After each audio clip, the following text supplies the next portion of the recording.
Welcome to this very exclusive presentation. Thanks for coming. My name is Florian Rotberg. I'm Managing Director of Invidis Consulting, and we are digital signage strategy consultancy based in Munich, Germany. And we do a lot of business. We have a lot of clients in the aviation industry, some major airports in the Middle East and in Europe. And I was asked by Avixa to share a little bit about wayguiding and digital signage and transportation. So I hope for the next 45-50 minutes I can give you some insights about how the world works, if not in North America because I'm absolutely not an expert here, but maybe to give you some best practice and to show you some ideas. So.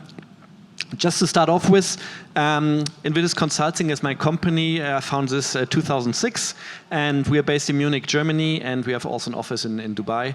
And we advise clients basically across the world, but mainly in EMEA. And we support clients as well, airports, retailers, but also players in the digital signage industry, so display vendors and others, really to help them better understand and analyze customer needs. Because I'm sure when you walk around the show floor here, you see that many of the digital signage industry guys are really, they love technology, they're geeks, and that's their comfort zone, and they always love to talk about the newest displays, the newest technology. But to be honest, that's not first priority when you wake up in the morning as an airport, as an airline or whatever, or a convenience store operator.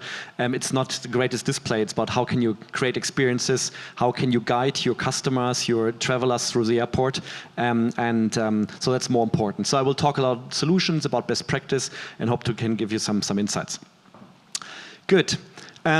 This is retail reality, and to be honest, I came to the US 10 days ago, and I looked at some airports and some shopping malls, and it's not always great to look at this. To be honest, this was I think somewhere in Fort Lauderdale or so, and this is way guiding of a big department store, an A4 size printed thing somewhere in the entrance, and it's not really helpful at all. Nobody sees it, and but this is real life, so that's what we have to live with, and obviously, that's what we want to improve. That's the other extreme.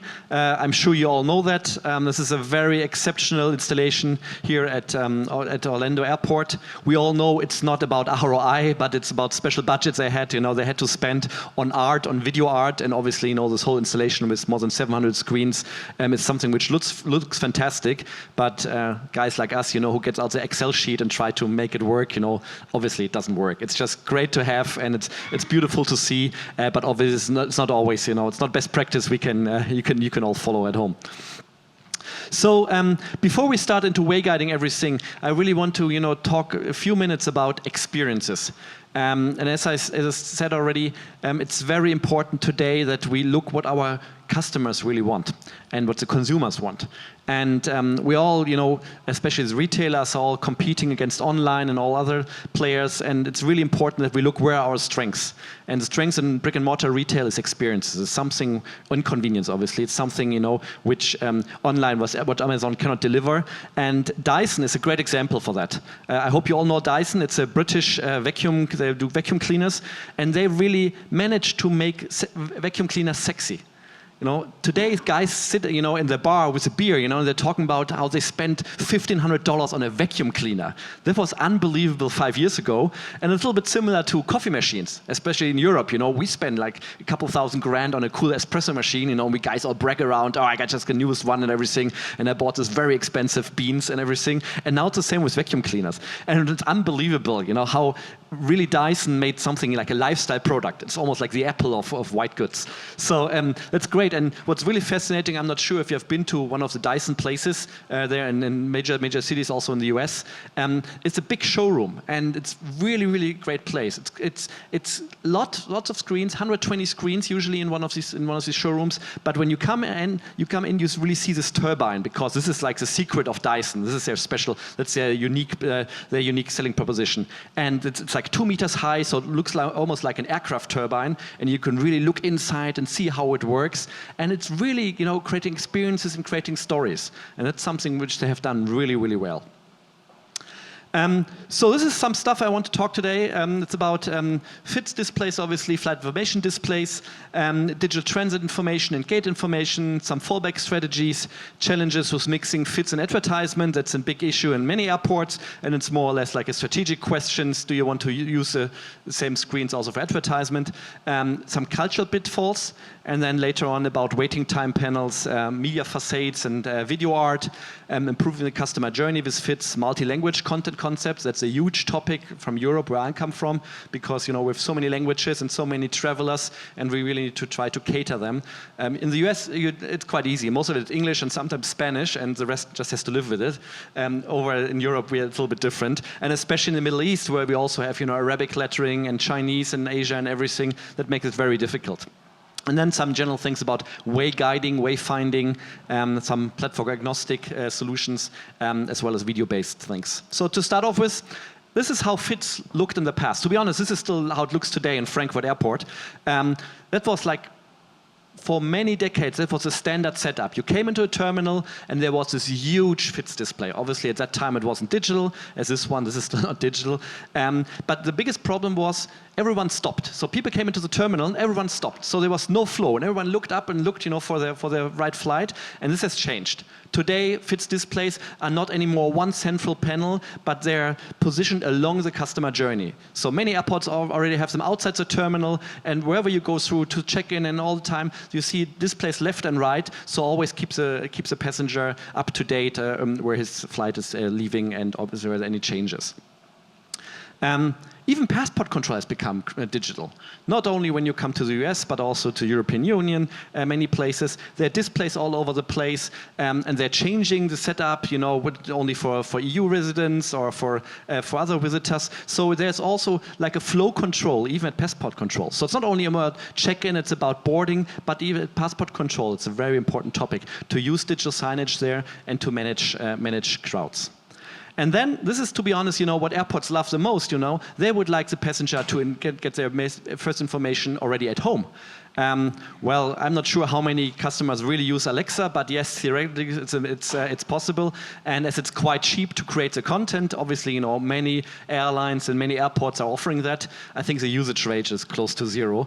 But it's nice to have it. Does a good story, as everyone talks about seamless experiences and multi-platform, and so it's good story for a press release or for a CEO to say, oh, we're also now available on Alexa. But most customers I know, there's basically no usage of that. But maybe this will change in the future. At least at home, there's enough privacy for people to use it. We have a big challenge with using AI voice assistants in public rooms, in retail chains, or in an airport even. Even it would make sense there, but people are shy because they don't know what the system responds. At home, that doesn't matter, or in the car, when you talk with Siri or when you talk with Alexa, nobody cares, it's just a family or friends. But in a public space, people are afraid of that. And secondly, how do you inform the passenger or the customer that he can talk to the shelf, to the check-in, whatever, It's very difficult. So the few who use it now in public spaces use huge stickers on the floor graphics to say, oh, you can, communicate with the shelf. It's a little bit weird, but maybe as time goes on and the millennials, get older and more accustomed to it, will change. But for the time being, we see some potential there at home, but to be honest, not in open spaces. Some of you have been who are in the industry know that this is Istanbul Airport, just opened a few weeks ago, and it's supposed to be the biggest airport in the world in a few decades, whenever that is. But with all these great projects which you have in Turkey or in the Middle East or so, they have great visions, and sometimes it takes a few decades until the visions become reality. But we shouldn't underestimate them. And I visited the airport because, being digital signage consultants, you always need to look at all the cool stuff and to see, what's happening there. And I had a tour for almost a day to look around the airport, and I want to share a few things with you because this is really the latest stuff which is currently rolled out. So that's the main terminal. It's huge, to be honest. It's very different to terminals here in North America. It's one central terminal where everyone checks in, and then you go to a different sectors. And It's fascinating. But the biggest challenge is guiding, way guiding. Obviously, they have the standard system of letters and numbers for gates and everything. But as distances are so long, it's very difficult for passengers, especially passengers being there the first time, to really find their way and be on time at the right time. And as you may be aware, in some countries, gates are hidden from the passenger only until 20 minutes before the flight leaves. Heathrow, for example, UK is the best example. All of you have been to London. You know, you come to the airport, you check in, and you have to wait until 20 minutes before your flight leaves before I tell you which gate your flight leaves. The simple answer to that is they want to keep you, shopping. It's a travel retail. That's what they do. The same with trains, which is quite disturbing for many people. Taking a train, you don't know which platform you need to go, but that's the way it works. In Istanbul, it's different. You have enough. They inform you right away which gate you're leaving, but it's important because you have up to 45 minutes to walk. Obviously, there's some travelators, and you can take some golf carts or so if you're not so good by foot. But for the time being, this airport, the footprint of the airport is, to be honest, almost too large to handle, especially now with where the traffic is quite light. Otherwise, they use a standard setup, standard wayguiding setup, and when we talk about wayguiding, when we talk about digital wayguiding, you cannot separate from static signs.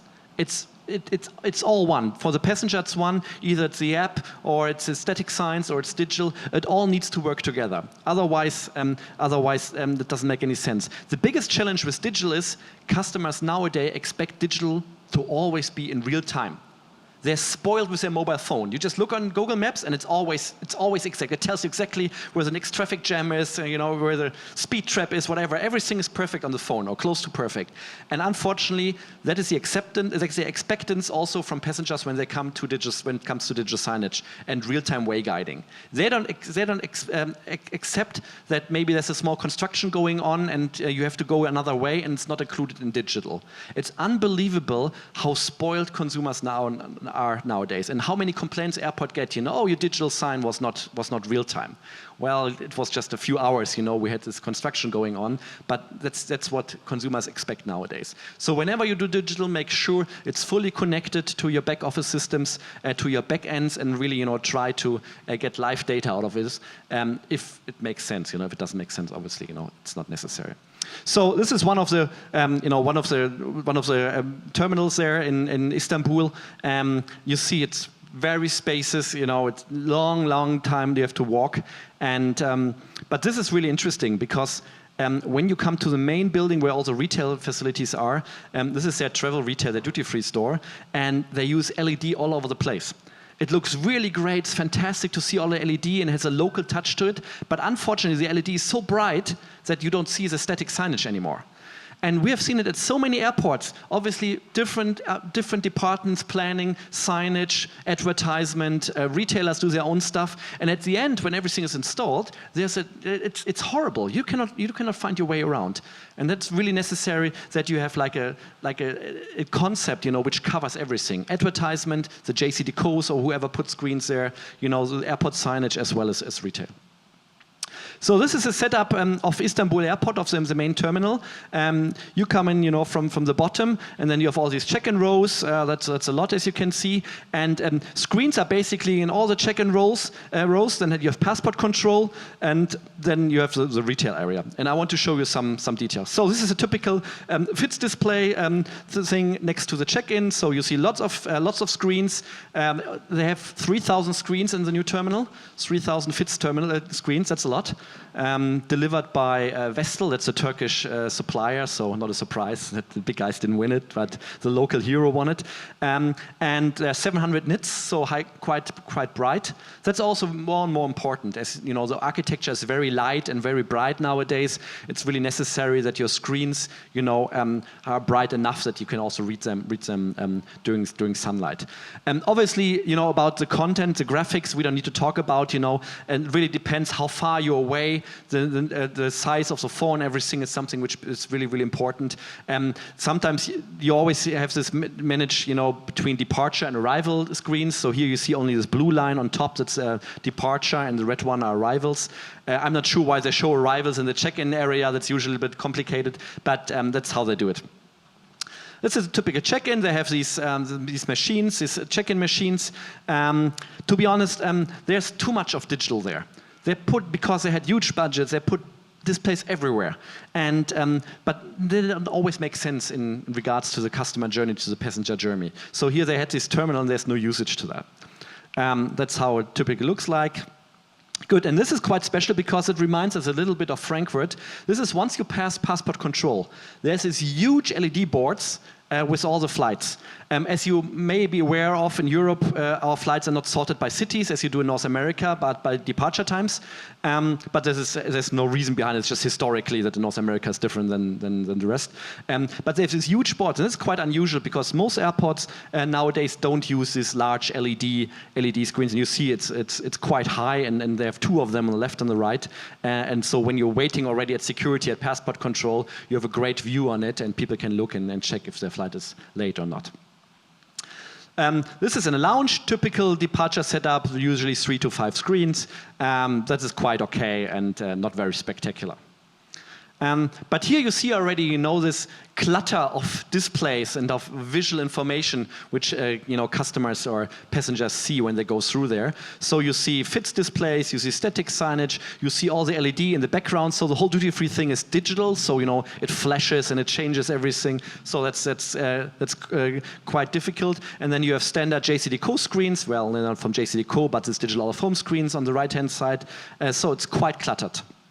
Here again, you see this, this is a typical view in the terminal. You have this big FITS rows of 5 or 6 screens, and often they block the screens behind it. So that's something, it's always a discussion, how many screens do you really need, in which direction do they need, and how much do you block? And, does it really make sense to put them every 50 meters or so while you block your own screens, in a row before?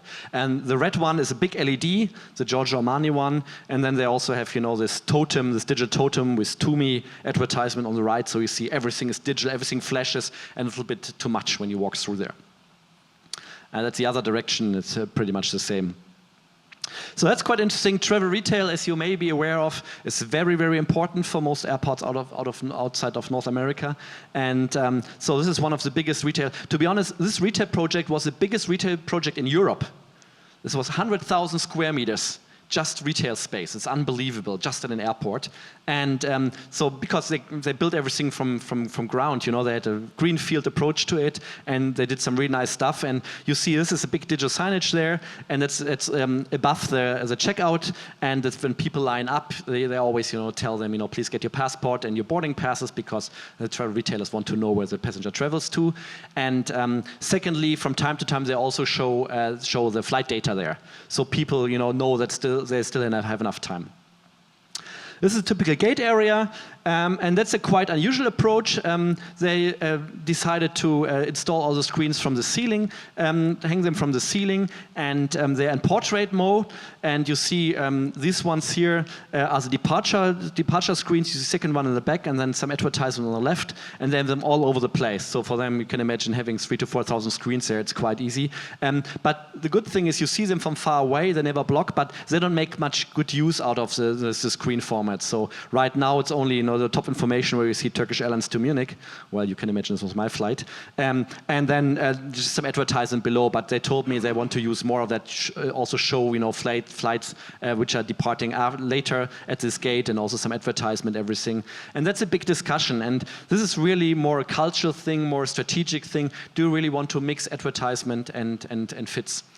Some airports do that, especially some airports like to do it when a gate is not used, so there's not really a conflict, they just use the screen. But to be honest, advertisers are not keen on this one, because just there's a screen, it doesn't mean that there's the right traffic and that people passing by really look at it. So it's nice from a technical perspective that, we have the screen anyway, let's put advertisement on it, but it's just an add-on. And to be honest, when you talk with Decaux and all the other guys, they say, we need our screens, it's the main thing, where we have frequency, where dwell time is high, that's relevant. Everything else is nice, like icing on the cake. Yes, we will also use it, but it's not really moving the needle for them. So then the question comes back to the airport authority to really say, do we really need to do that? We don't get much more much more income from that. So just stick with it. And to be honest, most research we have seen, passengers love separate networks. They want to see what's flight information, what's essential for their traveling, and what's advertisement. But some like to mix it, so that's fine. This is something which made me really mad. This is in Miami. You know, they have this train going back and forth from the terminal, and this is a digital screen, and it just says, we're currently running in 10 minutes intervals. That's not okay today anymore. You know, why don't they tell next train in 5 minutes or in 3 minutes? This is digital, and people standing next to me said, you know, this is so old school. Why do they say 10 minutes interval? It's digital already. Tell me it's 3 minutes or 4 minutes or 5 minutes or so.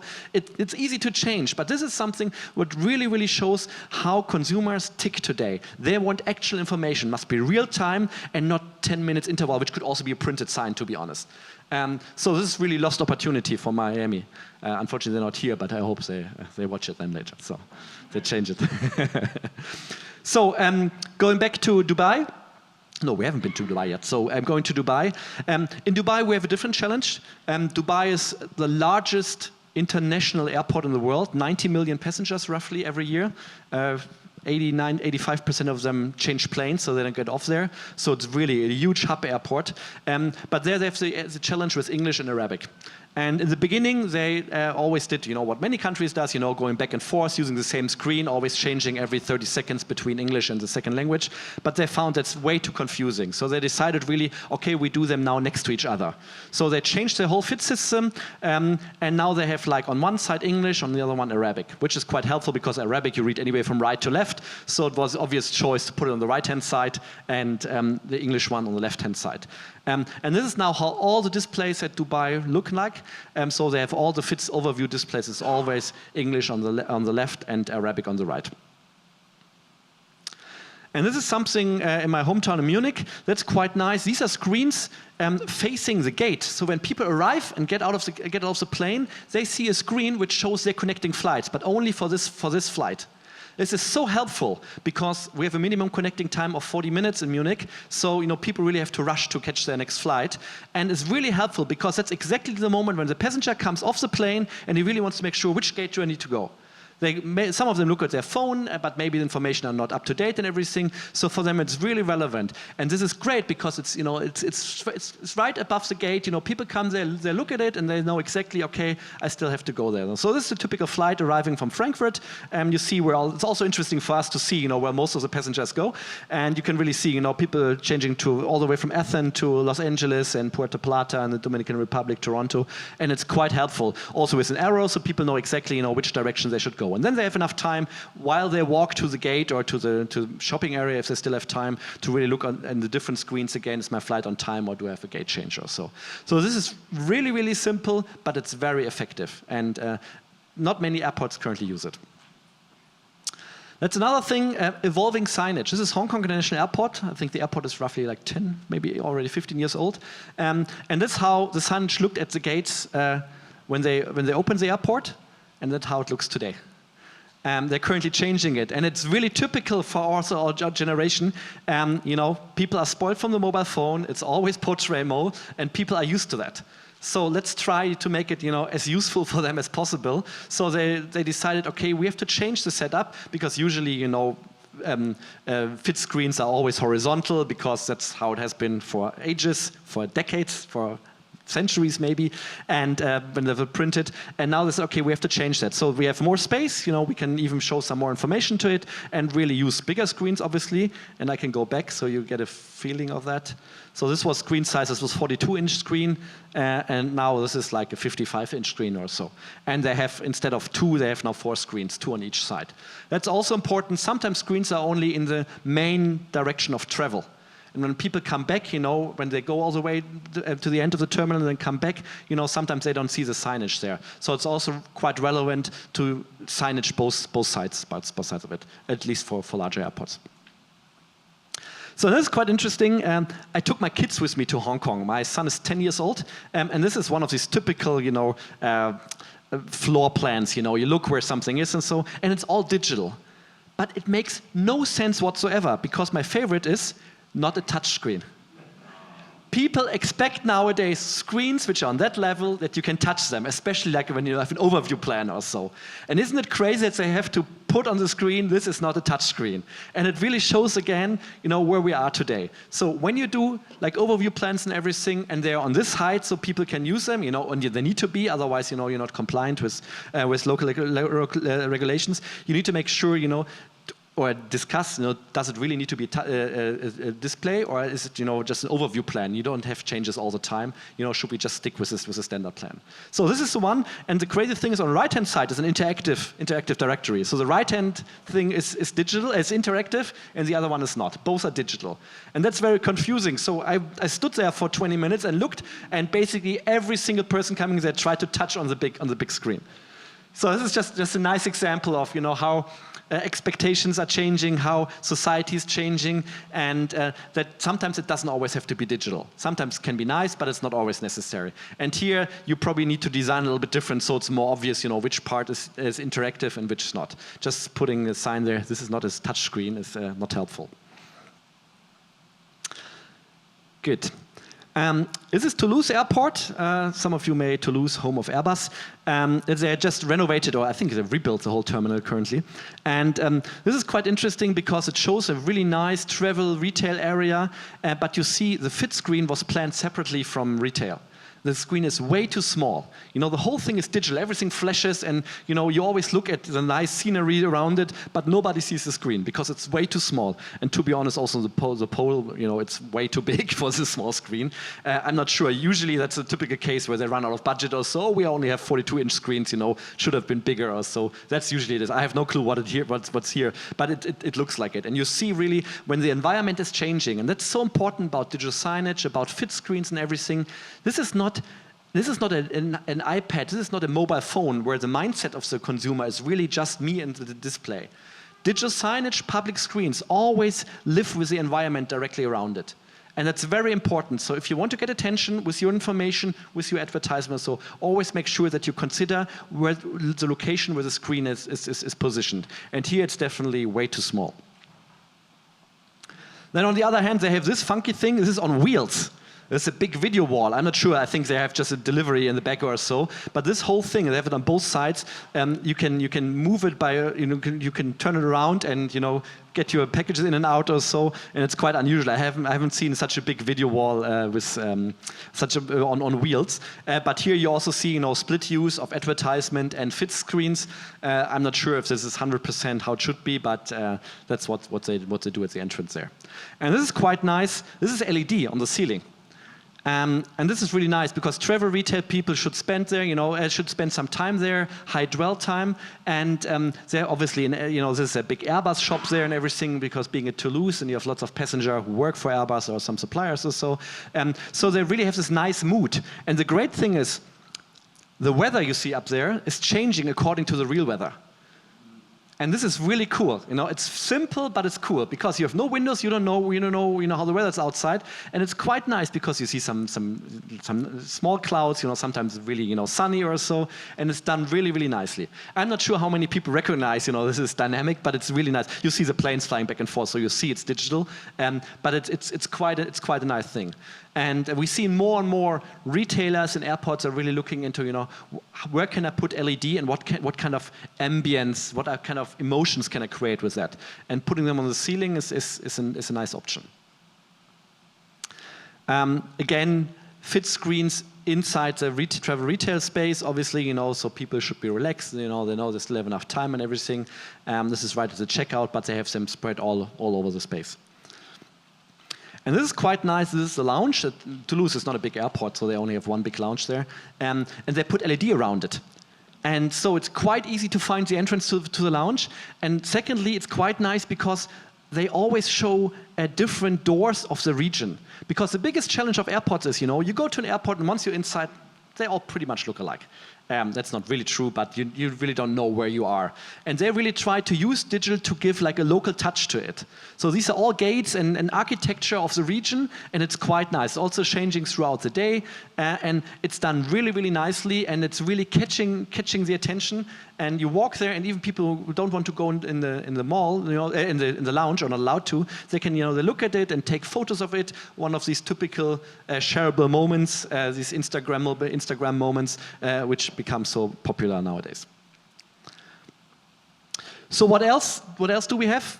well, waiting live walk times. That's really important. You see this here, the yellow things. This is Frankfurt Airport again, walk time. And that's always dynamic, obviously. And what's really important, that you can rely, that passengers can rely on these numbers. This is quite easy because this is already, airside, so there's not a big issue. But there's always, obviously, a big issue when you're still in landside and you don't know how long waiting times are. Security, especially in the US, it's always an issue, or pass control and everything. And it's quite challenging to get this thing right, because when you have a few terminals, you have to catch your train and everything to calculate the right waiting time. Obviously, there's always a buffer in it. This is quite easy because these gates are really close, but some of them, it's like 25 minutes or so, and it's a long walk. But this is really, really, customers appreciate that they know, they want real-time information. They want to be aware. Okay, how much time do I have left? Especially in international places where they don't have regular people who come there so often. This is a classical one. We all have it now also here in the US. I see this all over the place now. Digital displays, telling you how long the security wait time is. Sometimes you have option. You can move. I just came from Baltimore. They have like a few checkpoints right next to each other, but you don't see them around the corner. So it's quite helpful that you see. Okay, you can also go 200 meters down the terminal is another security checkpoint, and security times, waiting time is there only half of it or so. It was on Friday. I was quite surprised that there was such a huge difference between waiting time between the two security checkpoints. So this is really helpful. The challenge is to measure that, obviously. There are different kinds of sensors I'm sure you're all aware of. You can have camera-based systems, you can have 2D, 3D sensors, LiDAR, GPS, Bluetooth. There are many ways of measuring it. I'm not sure which technology is the best one. I've seen all of them, and some of them are better than others. But at the end of the day, it's something which fits regulations and which fits the airport IT or so. But at the end of the day, it's very relevant. And we believe sensors really change the game, same with IoT nowadays. It's so helpful in many cases. You can really, can measure certain things. We can measure flow and everything. And I brought one of the dashboards here, and guys, you're from airports here, I'm sure you know that. This is like a typical dashboard they have, so you can really measure, with all the sensors, baggage delivery time, punctuality of the flights, security clearing time, so the waiting time from the security, average dwell time in the terminal, obviously. You see, the target is 35 minutes. People should spend a lot of time, at the airport and go to the concession and purchase products there. And this is a typical thing, but that's only possible nowadays with sensors. And they put them all over the place. And in Munich, we now had a test run with sensors measuring the size of the luggage people taking with them. Because it's a huge topic you're all aware of. Here in the US you have all these zones, and everyone wants to be zone 1, or I think US Army or so, because then you can be the first one. But the rest, they're all desperately hoping that they can fit their hand luggage and printed hand luggage in the plane. And in Europe it's a little more strict with the size of it. And so now they installed sensors which automatically measure the size of the hand luggage. And if it's too big, like a light goes off, and then they have to check in the luggage. And that's quite helpful. And so sensors are really, really interesting. They really add like a total level of new information, which you can either display for the customers, but also obviously display them on dashboards or use them internally for your operations. This is just an overview. I'm sure you have all seen that. Sensors can detect passengers entering the queue. Then you get a real-time queue wait time displayed on monitors, and sensors detect available agents. So you can, also make sure that the next available agent is used. Next passengers automatically hailed to available agent, and then sensors detect passengers exiting the queue. This is a standard thing, and we have this in many things. This is in Dubai. They have now LED light in the floor.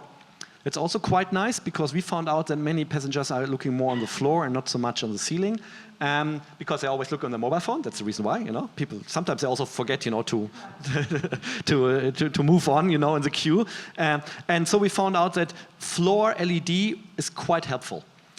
Because it's not very expensive, to be honest. This is not an LCD screen or so, This is pretty basic LED stuff, but it's done really, really nicely. So can really, use way guiding with colors, with arrows, with everything. And yes, you even get the millennials who looks all the time on their phone. That's quite helpful. So we like this. This is just a pilot installation, but we have that now also in train stations in Germany. They're introducing this now. Really interesting on the platform. It's a full LED stripe. and it shows you where to wait, because where the door of the next train is, and it also shows you, because they have now sensors on the train, where to wait, where's enough space on the train. So it's fantastic. So before the train arrives, you know already where to wait, where the highest chances, that you find a space on the train. That's fantastic. That's really, really cool. And the intelligence is only possible with AI. Is not only they have obviously different sensors there, camera sensors, and also they're measuring the weight, how many passengers are standing where on the train, but also with AI to know who's getting off the train. Because one thing is to know the train is coming to the platform, how many people are right now on the train, but it's difficult to say until now at least, to know who's getting off and who's not getting off. And that's obviously with AI, that's easier to calculate, or at least to have an algorithm for that. And it works fantastically well. It's still a pilot installation, but people love it. And you have this, these flashing things that also, security, adds security to it. So the whole thing, I think in Washington, D.C., you have like old lamps or so, on the platform. But that was like 20 or 30 years ago. But now you really have everything LED, and you can really, manage your passengers on the platform before the train comes. Obviously, faster boarding and better experience for the passenger. Talking about way guiding, video-based systems. This is quite interesting, and we found out that they're very popular with many travelers. But what's important that they don't look like that you don't have like a small screen or really bad Skype quality or so. You need to make sure that it's life size. So Munich Airport developed this system, and some have copied it, and I also saw it in Istanbul now. This is really a full screen, so you see the person, the call center is right in the terminal. You see the person really on eye level, so like a real person when she would talk to you. And you have various components there. So you have a touch screen down there, and most important, you have a metal button, because we found out that senior citizens don't like touchscreens. They're afraid of that. But they need most information. They're the most worried. So this is a system for people who are not very experienced in traveling around. So we said, okay, we need to have something which makes sense for them. So there's a metal button. So you can press this metal button, and then the screen goes on, and the person comes there. But before the person comes on, you can choose a flag, which language you want to speak. And that's quite interesting, because the biggest challenge in airport terminals is most of them are open 24/7, but it's very difficult to staff all the information counters throughout the terminal 24/7, and also to have the right language at the right space. So they position these video-based terminals not only somewhere in the terminal, but also often next to the information counter. So if the information counter is not staffed, or the language is not supported by the person staffed there, you can still press a button. And we have this Chinese issue, we have it with Arabic and all of this one, so this is quite helpful. And customers love it. They really love it because it's a real person, and they also have a camera on the top. So because that was also one of the experiences we had, some of the unexperienced travelers, they have a boarding pass, so they don't know where to go. And then they ask me, I don't know where to go. And then they just have to put their boarding pass on the glass, on the touch screen, and the document camera on top of it, helps the agent in the call center to look at the boarding pass and to give them advice where to go. And there's even a printer built in, so you can print out, the route the person has to go, because papers, it's important for people like this. And that works quite well. And you can obviously, bring your information and your expertise not only inside the terminal, but they also put them, at major bus points in the city and everything. So even there, before you arrive at the terminal, you can get live information or so. You may say, yeah, well, most have a mobile phone. Yeah, that's true, but we are especially looking for services which support the inexperienced traveler, and for them, they mostly, even if they have a phone, it's either an old one or they're not used to using it for this information. So video-based information is really, really interesting. It works quite well. This is Seoul. I'm sure you've seen this before. These are robots, driving through the terminal, and you can speak with them. It's AI. It's Korea, obviously. Everything is cool and hip or so. And but we found out it's quite helpful. You can scan your boarding pass. You can talk to the robot, and you can speak, I think, in 16 or 20 different languages. And that's really the biggest advantage of this one. In Asia and Europe, we always have this challenge with language support. You cannot put all the languages on signage. So these guys, these robots always are in the places where the most traffic is expected, and you can go up to him, and talk to him in the language. That's the most natural interaction, obviously, is speaking to something, and really ask him, where's my gate or so, and it shows you the way. And if you don't know your way around, he said, please follow me, and then he just follow me. It looks a bit nerdy, but it works quite well. This has been a pilot installation. I'm not sure if they roll it out, because I think it's just more technology showcase, but it's definitely something which can become interesting something, for a handicapped or some other was, it's quite interesting. And especially as it supports, many languages. Emergency information, you're fully aware of that. Unfortunately, we had in Germany a big fire in a terminal in Düsseldorf 20 years ago or so. And after that, all the regulations changed. And nowadays, every single fit screen needs also to have an emergency mode. And they have also a small loudspeaker built in. So in case you don't know your way around or there's emergency, each screen has an arrow to the next exit and also tells you in various languages where to go if you cannot see the screen anymore. It's a little bit tricky, but once you've installed it, it really adds safety and security for your terminal in case of emergencies. So shortly moving away from airports, because I'm sure some of you are not in the aviation business. I'm sure you know Transit Screen. They are a Washington DC based company, and they're doing great in combining different mobility options, different mobility data. Not only, the next public transportation, next bus or metro, but also, if rental bikes are available, what's the current Uber prices, and, all these scooters and everything. And real estate owners love that because it's part of their business. In some cities in the US, they're even required with new buildings to install that to promote, obviously, public transportation, everything. In Europe, it's not so popular. We're anyway using metro and trains and everything or so. But over here, it's a big thing, but it's also coming now more and more to Europe. And it's quite nice. It's quite handy. It's always somewhere in the lobby, and you walk by and you can see, okay, what's the next travel option and what's the best way. It doesn't help you to find your way home, but to be honest, these are people working there and they know exactly which train to take or so. So they don't need a dynamic travel plan, but they need something to see, is my train on time or does it make sense to take an Uber or whatever. So. And then way guiding is not only something for transportation, but also for retail. And many of you probably have been to the innovation store from Nike on Fifth Avenue in New York. And it's quite a nice example what you can do nowadays with way guiding. And this is it's obviously a 5th floor. So they have LED on the side, which is more like an artistic thing. Then they have printed on the elevator door, really it's quite obvious and you see immediately which floor you're currently on, with the main overview of where the departments are located. And then you have this screen, which looks a little bit weird because it was broken the day I went there. Really to have this, this floor directory with all the details, which product lines you can find on which floor or so. So the big 5, you see it from far away. The one on the elevator, it's very obvious, where you currently are and where do you want to go, and then you have this more detailed thing there, and obviously also, with some signal colors. And that's what they do, and it's a more designer, artistic way. Obviously, this is 4th floor now, so they always have this red thing around it, in every floor, and it looks quite nice because you immediately know where you are. Without having these horrible overview signs which you usually have or so. I like it. It's quite nice. Or you can also do it different. And Nike had a really cool thing also with transparent screens a few years ago at their San Francisco store. That was really cool. They're transparent and they only use black, and you could see the concrete behind the screen, and it looked really, really cool. It was a great design. Well, this is. Not video-based, but this is it basically.